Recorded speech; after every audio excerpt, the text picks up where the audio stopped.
السلام علیکم ورحمۃ اللہ وبرکاتہ۔ آپ نے عورت کے حجاب، برقع اور پردے کے سلسلے میں لبرل، کمیونسٹ اور سو کالڈ ریشنل تھنکرز کی زبان سے بہت کچھ سنا ہوگا۔ آج اس ویڈیو میں ہم ڈیفینس کے موڈ میں بالکل نہیں ہیں، نہ یہ بتائیں گے کہ اسلام میں عورتوں کا کیا مقام و مرتبہ ہے، اور نہ ہی یہ بتائیں گے کہ اسلامک ورلڈ میں عورتوں کی کیا استھتی ہے، بلکہ آج کے ویڈیو میں ہم آپ کو یورپ اور امریکہ کی گلیوں میں لے چلیں گے اور وہاں دیکھیں گے کہ عورتیں کس طرح سسک کر زندگی گزار رہی ہیں، لیکن ماڈرن سوسائٹی کی ریشنل گھیرا بندی نے ان کی آواز کو دبا رکھا ہے۔ یورپ میں جب آزادی کی لہر چلی تو کچھ پونجی پتی کاروباری لوگوں نے عورتوں کو بھی میدان میں اتارا۔ دھیرے دھیرے عورتیں ان کے بہکاوے میں آنے لگیں۔ اس طرح فیمنزم کا جنم ہوا، جس نے نعرہ دیا کہ عورت کو سماج کی ہر بیڑی سے آزادی ملنی چاہیے، باپ، بھائی، بیٹا، شوہر کی دیواریں توڑ دینی چاہیے، عورتوں کو خود کھڑا ہونا چاہیے۔ آندولن کافی مضبوط تھا، سو یہ آندولن کامیاب ہوا اور واقعی یورپ کی عورتوں کو سو کالڈ آزادی مل گئی۔ کسی بھی آندولن کی کامیابی یا ناکامی کا اندازہ لگانے کے لیے ضروری ہے کہ اس کا نتیجہ دیکھا جائے۔ کیا آزادی ملنے کے بعد عورتیں سیف ہیں؟ کیا واقعی اب عورتوں کو کہیں پر ظلم و اتیاچار کا سامنا نہیں کرنا پڑتا؟ آئیے دیکھتے ہیں اسٹیپ بائی اسٹیپ۔ عورتیں بچپن کی حالت میں۔ سروے رپورٹس بتاتی ہیں کہ پوری دنیا میں زیادہ تر فیمیل بیبی کا ابارشن ہوتا ہے، جسے سیکس سلیکٹیو ابارشن کہتے ہیں۔ جس تیزی سے بچیوں کا ابارشن ہو رہا ہے، اگر یہی رفتار جاری رہی تو آنے والی صدی میں 23 ملین یعنی 2 کروڑ 30 لاکھ لڑکیاں ماری جا سکتی ہیں۔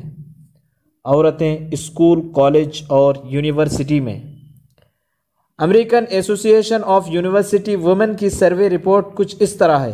اسکول میں پڑھنے والی 81% اسٹوڈنٹس نے سیکشول ہراسمنٹ کا سامنا کیا ہے۔ دی گارجین کے مطابق آدھے سے زیادہ UK کے اسٹوڈنٹس کا کہنا ہے کہ انہوں نے انچاہے سیکشول بیہیویئر کا سامنا کیا ہے۔ BBC کے مطابق UK میں 1/3 اسٹوڈنٹس کو اسکول یونیفارم میں سیکشول ہراسمنٹ کا سامنا کرنا پڑتا ہے۔ عورتیں سفر کی حالت میں۔ UN نیوز کے مطابق پوری دنیا میں عورتوں کی ایک بڑی تعداد کو روزانہ آنے جانے کے دوران سیکشول وائلنس کا سامنا کرنا پڑتا ہے۔ ایک سروے رپورٹ پر سوال اٹھایا جا رہا ہے کہ فرانس میں 100% عورتوں کو پبلک ٹرانسپورٹ میں ہراسمنٹ کا سامنا کرنا پڑتا ہے۔ عورتیں جاب میں۔ BBC کے مطابق UK میں ہر 4 میں سے 1 عورت کو آفس سیکس سے گزرنا پڑتا ہے۔ یہ تو 2002 کی بات تھی، اب تو یہ آنکڑا اور بڑا ہو گیا ہے۔ سیلف لائن کے مطابق UK کی آدھی عورتیں ورک پلیس میں گھٹیا عمل سے گزرتی ہیں۔ ریسرچ گیٹ کے مطابق امریکہ میں 58% عورتیں ورک پلیس میں گورے بھیڑیوں کا شکار ہوتی ہیں۔ ڈاکٹر اور نرس کے کام کو انسانی کام کہا جاتا ہے، لیکن اس سڑے کلچر نے کہیں بھی عورتوں کو نہیں بخشا۔ ایک امریکی سروے کے مطابق 70% نرسوں کی عزت کو نوچا گیا ہے۔ ہوٹلوں میں کام کرنے والی عورتوں کو چھوٹے لباس پہننے پر مجبور کیا جاتا ہے۔ دیکھیے رپورٹ۔ دھڑلے سے ان جگہوں میں عورت کے جسموں کا کاروبار ہوتا ہے۔ دی اکانومسٹ میگزین کے مطابق جرمنی میں 4 لاکھ طوائف لاکھوں انسانوں کی خدمت کرتی ہیں۔ عورتیں گھر اور سماج میں۔ National coalition against domestic violence کے مطابق امریکہ میں ہر 4 میں سے 1 عورت کو اپنے ہسبینڈ یا بوائے فرینڈ سے پٹنا پڑتا ہے۔ گھریلو جھگڑوں کی وجہ سے اسپتال میں داخل ہونے والوں میں 93% عورت اور 7% مرد ہیں۔ بات یہیں پر ختم نہیں ہوتی، بلکہ اپنی ہی پارٹنر کو قتل کرنے کی خبریں بھی موجود ہیں۔ چنانچہ فرانس میں سال 2016 کے اندر 116 عورتوں کا قتل صرف شوہر یا بوائے فرینڈ کے ہاتھ سے ہوا۔ مار کھانے والی عورتوں میں سے آدھی عورتیں 6 سے زیادہ بار ایسی مار کا سامنا کر چکی ہیں۔ ذرا سوچئے کہ یورپی سماج میں عورتوں کی اس طرح سے پٹائی ہو رہی ہے کہ ان کو اسپتال میں داخل ہونے کی ضرورت پڑ رہی ہے، اور پٹائی بھی کسی اجنبی مرد کے ہاتھ سے نہیں بلکہ اپنے ہی پارٹنر سے۔ فیملی سپورٹ، کورٹ اور پارلیمنٹ۔ آپ کے ذہن میں سوال آتا ہوگا کہ اس قدر گھور ظلم و اتیاچار کے باوجود وہاں کی عورتیں آواز کیوں نہیں اٹھاتیں؟ اس کے کئی ریزنز ہیں۔ نمبر 1، جاب جانے کا خوف۔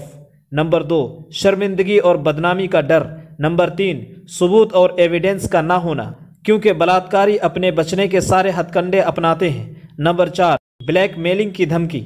پھر سوال یہ بھی ہے کہ وہ شکایت لے کر کہاں جائے گی؟ فیمنزم نے فیملی سسٹم کو ختم کر دیا ہے، تو بھلا باپ، بھائی، بیٹا کیوں اس کا سپورٹ کریں گے؟ وہ تو پہلے سے ہی ان سے پیچھا چھڑا چکی ہوتی ہے۔ آپ کہیں گے کورٹ جائے گی، تو ہم پہلے ہی بتا چکے ہیں کہ وہ کورٹ میں جانے کی حالت میں نہیں رہتی، کیونکہ اس کا خرچہ اٹھانے والا کوئی نہیں ہوتا۔ خود اپنی زندگی گزارنے کا انتظام کرنا پڑتا ہے، اس پر ہاتھ رکھنے والا کوئی نہیں ہوتا۔ آپ کہیں گے وہاں کے پارلیمنٹ میں جو فیمیل ممبرز ہیں وہ تو آواز اٹھا سکتی ہیں۔ بالکل، آواز تو اٹھائی گئی، لیکن کس بارے میں؟ غور سے دیکھیں CNN کی اس خبر کو۔ اس کے مطابق یورپی پارلیمنٹ میں بھی انہیں حیوان لوگوں کا سامنا کرنا پڑتا ہے۔ حد تو یہ ہے کہ اس طرح کے ظلم و اتیاچار کا سامنا کرنے کے بعد ڈپریشن کو دور کرنے کے لیے جب پیڑت مہیلا سائیکو تھراپسٹ کے پاس جاتی ہے تو وہاں بھی ان کی عزت کو نوچا جاتا ہے۔ پورن انڈسٹری اور جسم کا کاروبار، یہ پوری انسانی تاریخ کا سب سے گھٹیا اور سب سے ناپاک بازار ہے، جس کے سہارے کئی دیشوں کا اکانومک سسٹم کھڑا ہے۔ یہاں جسم کا کاروبار ہوتا ہے۔ انٹرنیٹ پر 40 لاکھ سے زیادہ پورن ویب سائٹس ہیں۔ سروے سے پتہ چلتا ہے کہ صرف امریکہ کے پورن انڈسٹری نے 2005 میں $12 ارب سے زیادہ کمائی کی ہے، جبکہ 2006 میں یہ کمائی بڑھ کر کے $13 ارب تک پہنچ گئی۔ دنیا بھر میں پورنوگرافی کی کمائی $97 ارب سے بھی زیادہ رہی۔ اگر آپ انڈین روپیوں کے حساب سے اس کو جوڑیں گے تو کھربوں روپے کا معاملہ ہوگا۔ فیملی ریسرچ کونسل کے مطابق 56% طلاقیں پورنوگرافی کے لگاتار استعمال سے ہو رہی ہیں۔ پورنوگرافی دیکھنے والے 72% مرد ہیں۔ دراصل مردوں نے اپنی عورتوں کو کمرشل سیکس ٹولز بنا رکھا ہے۔ سیکس اسمگلنگ انڈسٹری کے باہر یورپی و امریکی سماج میں بھی سیکس کا کاروبار کافی زوروں پر ہے۔ سیکس اسمگلنگ آرگنائزڈ کرائم یعنی سنگٹھت اپرادھ کا سب سے تیزی سے بڑھتا ہوا کاروبار ہے۔ NCBI کے مطابق ہر سال لگ بھگ 8 لاکھ لوگوں کو بیچا اور خریدا جاتا ہے۔ ان میں سے 80% عورتیں اور لڑکیاں ہیں، جن میں 50% بچیاں ہوتی ہیں۔ اسی رپورٹ کے مطابق سیکس کے کاروبار کا منافع سالانہ $32 ارب ہے، جو بھارتی روپیوں کے حساب سے کھربوں کا معاملہ ہے۔ جہاں تک امریکہ کی بات ہے تو وہاں کا ماحول انسان کی خرید و فروخت کے لیے بالکل پرفیکٹ ہے۔